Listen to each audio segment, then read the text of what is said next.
This week's parasha is Parashat Teruma. Teruma is an incredible parasha where we get to have all of the details of how to build the Mishkan. That is what Hashem commands us. It is so detailed. It goes into the size, the measurements, the material, the colors of every single part of the Mishkan. Now, what is up with that? I mean, if you really want to think about this even deeper, right? 13 chapters in Shemot are dedicated to building the Mishkan and the excruciating details of every single part. If I compare that to other really important things, like for example, creation of the world and the universe, that only gets one chapter. I'll give it two if you want to count Aleph and Bet, which are really a parallel of the same story. If we look at giving of the Torah, Har Sinai, pretty important stuff, right? 3 chapters. So what is it about the Mishkan that we have so many details? It must be very important. Our rabbis teach us that the Mishkan was a parallel to really every aspect of the universe. There are those that parallel the Mishkan to the parts of the body. And I wanna dive into that just a little bit. In the beginning of this Parshat, Hashem commands us, Ve'asuli mikdash v'shachanti b'tocham. Make for me a dwelling space and I will dwell in them. Right? Make for me a mikdash. So clearly this is a big deal. Now, if we go into the Rambam actually divides our existence into a bunch of different parts. It's not really the Rambam, but I'll use the Rambam's Perush.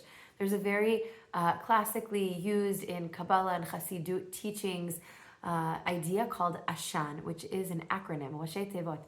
Ayin for Olam, Shin for Shana, and Nun for Nefesh. So world, meaning the world, our existence divides up into space, Olam, Shana, time, Nefesh, and beings, physical beings. So those 3 things, the Rambam actually divides into 3 extra parts. In the world of space, you have the unrefined matter.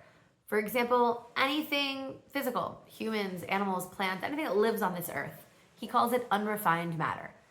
Then you have another layer, which in Hebrew is called the Galgalim, right?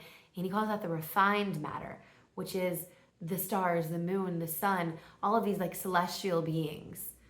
And then you have the highest level of space, which is actually interesting because it's not matter at all. It's totally spiritual, meaning detached from matter. And that is the world of angels, the world of seraphim, ofanim, what we call darei mala, the dwellers on high, even ideas. That's space. Now, what about time? Time also divides into 3 different spaces. There are different sections. You have the lowest, most mundane days of the week, the days that we work, the days that we live.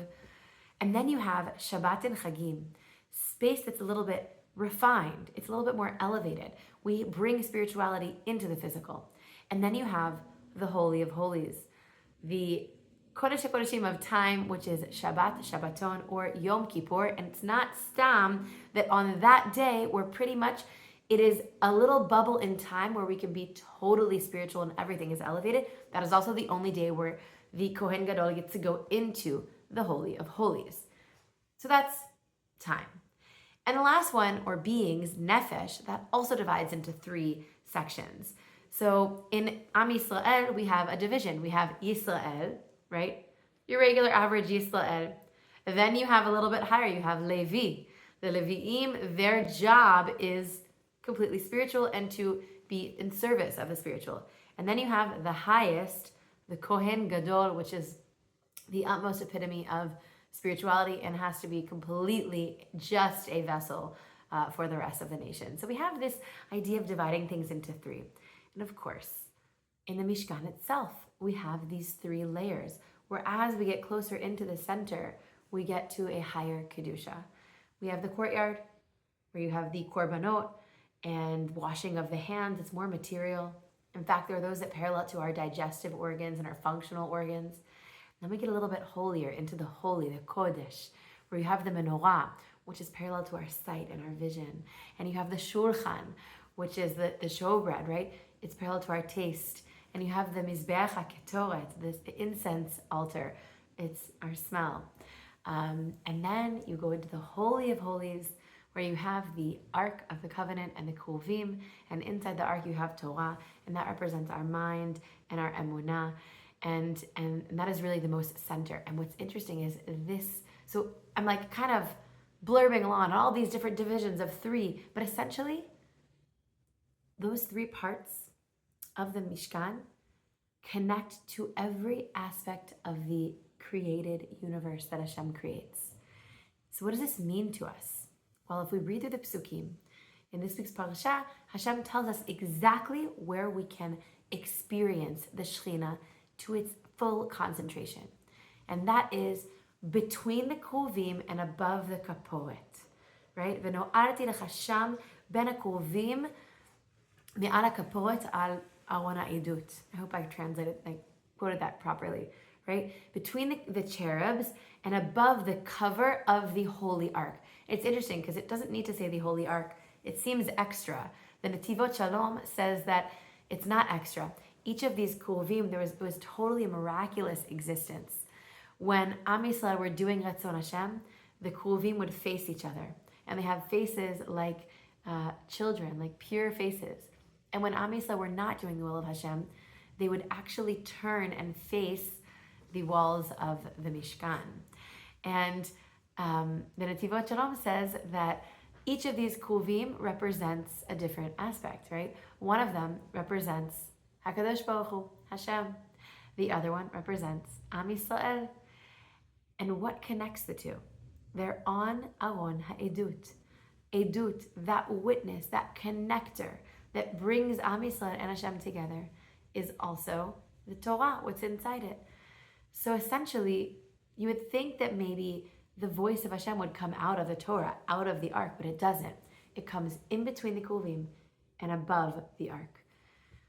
Meaning, all of this massive building, this spiritual, all the intricacies, Hashem is saying the whole purpose of the world, the whole reason that I created everything, is Asuli Mikdash v'shachanti b'tocham. Make for me a Mikdash that I can dwell there. Is taking every facet of the universe, every facet of my body, every facet of time and space, and elevating it to be a place of Shekhinah. But where does Shekhinah dwell? It doesn't just dwell anywhere. It dwells between and above. And I'm going to bring in the Maharal. The Maharal talks about this idea, the Maharal of Prague talks about this idea of like pure completeness, right? And that is Shalem im atzmo, whole with myself.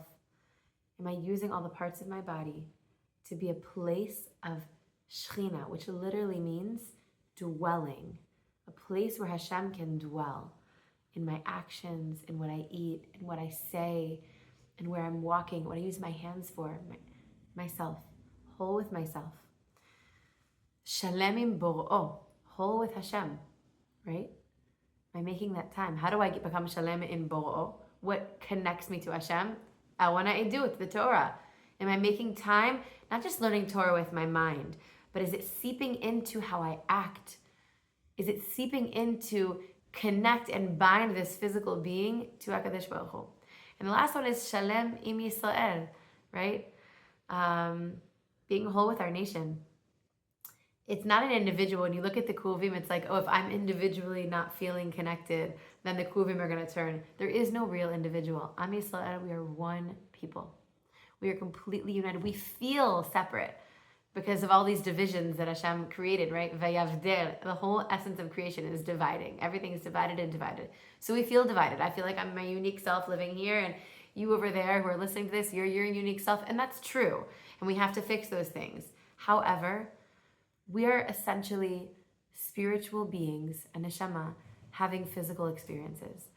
And our job here as Am Yisrael is to recognize that I have this unique vessel. I have to use it to make a Mishkan that Hashem can dwell within me. But also, it's betocham. It says, Asuli Mikdash, make for me a Mikdash, which is singular. V'shachanti betocham, and I'll dwell in them. But it says only one Mikdash. I'm going to say that Hashem is referring to each and every one of us has to be a part of making this Mikdash. There has to be a space in my personal life that is a Mikdash. But there's really isn't just my personal life, because B'tocham is a unifying you all. I will dwell in you all, in them all, in all of the aspects, in all of the levels of space and time, in all of the levels of the most physical and mundane and unrefined matter, and the most spiritual. And the only way we can do that as a nation is by recognizing that I'm one piece of a whole and creating a betocham, like noticing me, myself, noticing all of those pieces. That also is the Mikdash itself. Hashem dwells within us. We've had a really, really challenging week this week here in Israel, where the Bibas family has been brought to rest. And I can only imagine Hashem looking down at his beautiful nation, becoming one. And I bless each and every one of us that we can create a Mikdash and bring Shekhinah into this world, not through pain, not through suffering. Create a unity that comes from love and Kedusha and Shekhinah, and that we will be zocha to have a Mikdash, the third Mikdash, b'mehera b'yameinu, and Geula Shlema. Shabbat Shalom.